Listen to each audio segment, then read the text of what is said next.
Morning, bud.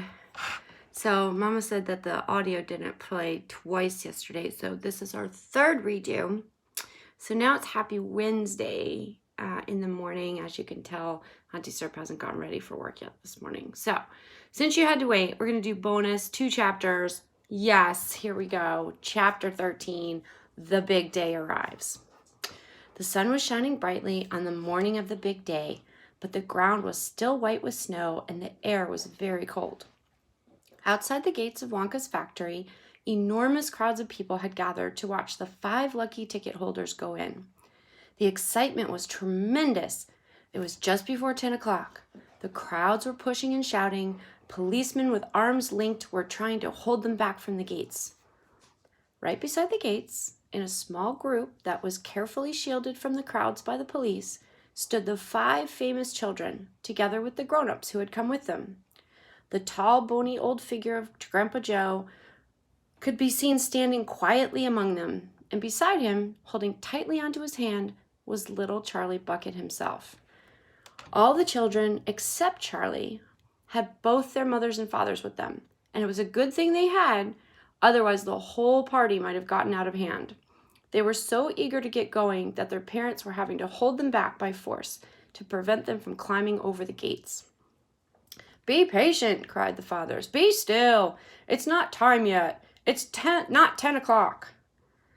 Behind him, Charlie Bucket could hear the shouts of the people in the crowd as they pushed and fought to get a glimpse of the famous children. "There's Violet Beauregard," he heard someone shouting. "That's her, all right. I can remember her face from the newspapers."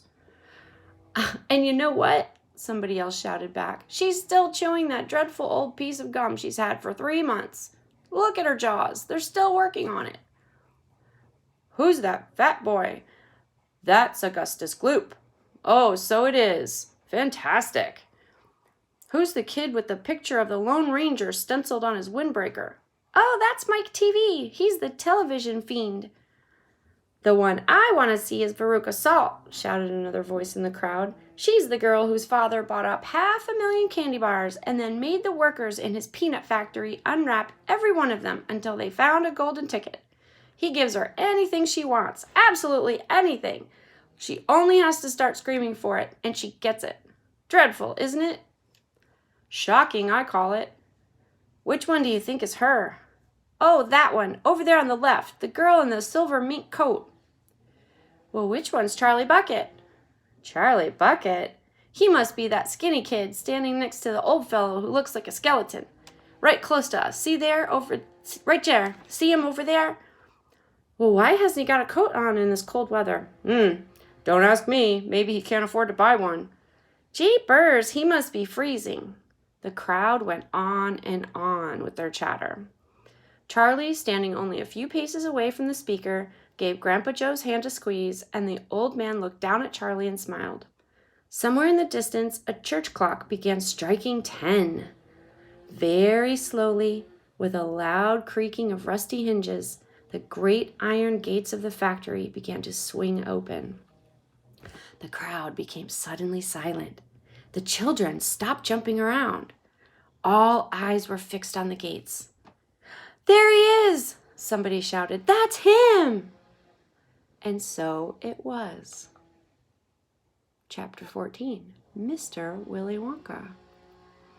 Mr. Wonka was standing all alone just inside the open gates of the factory.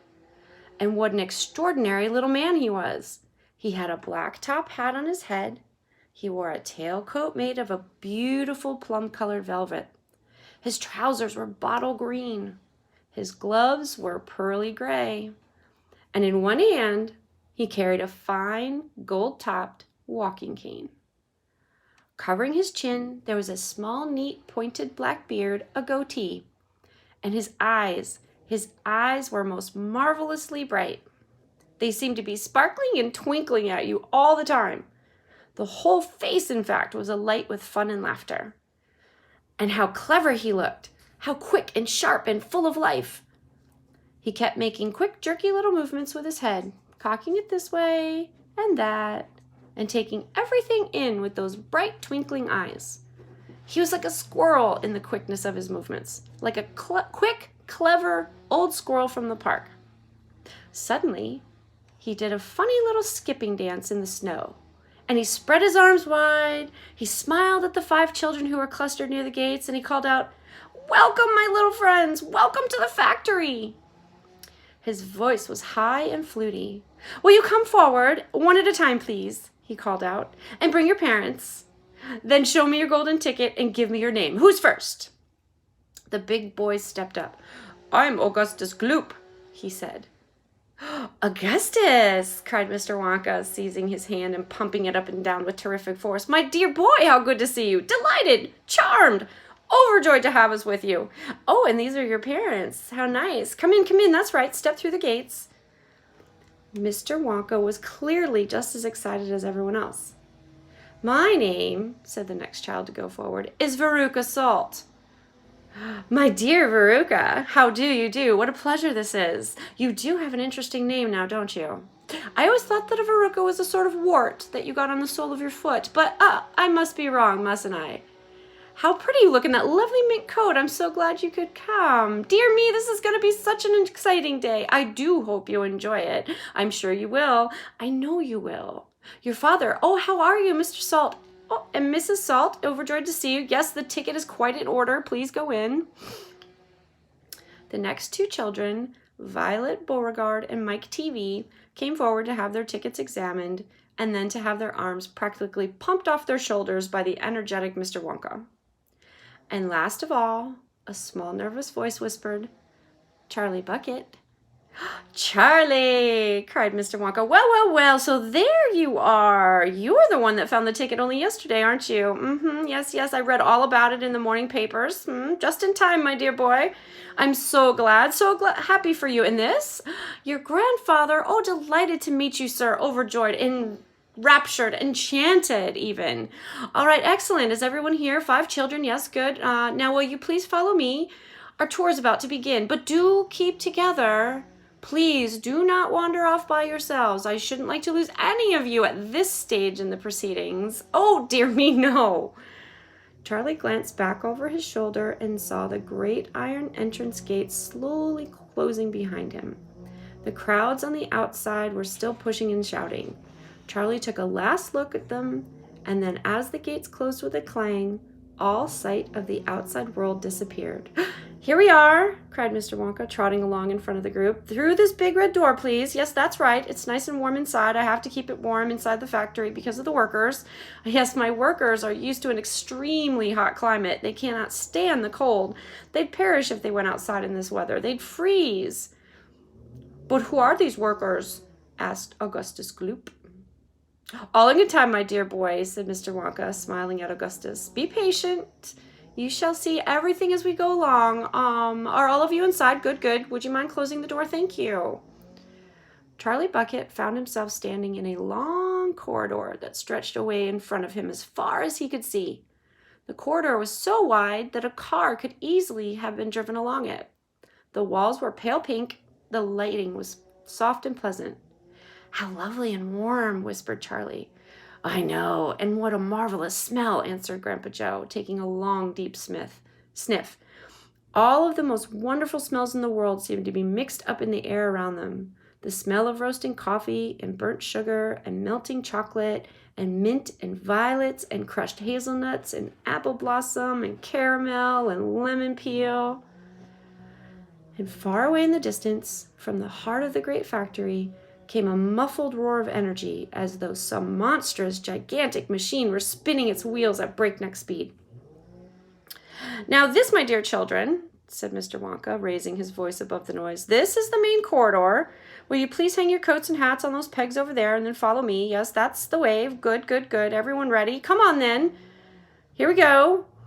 He trotted off rapidly down the corridor with the tails of his plum-colored velvet coat flapping behind him, and the visitors all hurried after him. It was quite a large party of people when you come to think of it. There were 9 grown-ups, 5 children, 14 in all. So you can imagine there was a good deal of pushing and shoving as they hustled and bustled down the passage, trying to keep up with this swift little figure in front of him. "Come on," cried Mr. Wonka. "Get a move on, please. We'll never get round today if you dawdle like this." Soon he turned right off the main corridor into another slightly narrow passage. Then he turned left, then left again, then right, then left, then right, then right, then left. The place was like a gigantic rabbit warren with passages leading this way and that way in every direction. "Don't let go of my hand, Charlie," whispered Grandpa Joe. "Notice how all these passages are sloping downwards. We are now going underground. At the most important rooms in my factory are deep down below the surface." "Why is that?" somebody asked. "There wouldn't be nearly enough space for them all on top," said Mr. Wonka. "These rooms you are going to see are enormous. They are larger than football fields. No building in the world would be big enough to house them. But down here, underneath the ground, I have all the space I want. There's no limit, so long as I hollow it out." Mr. Wonka turned right. He turned left. He turned right again.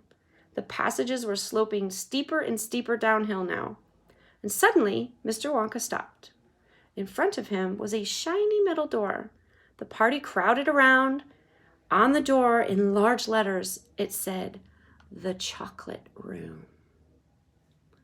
There you go, bud. Love you.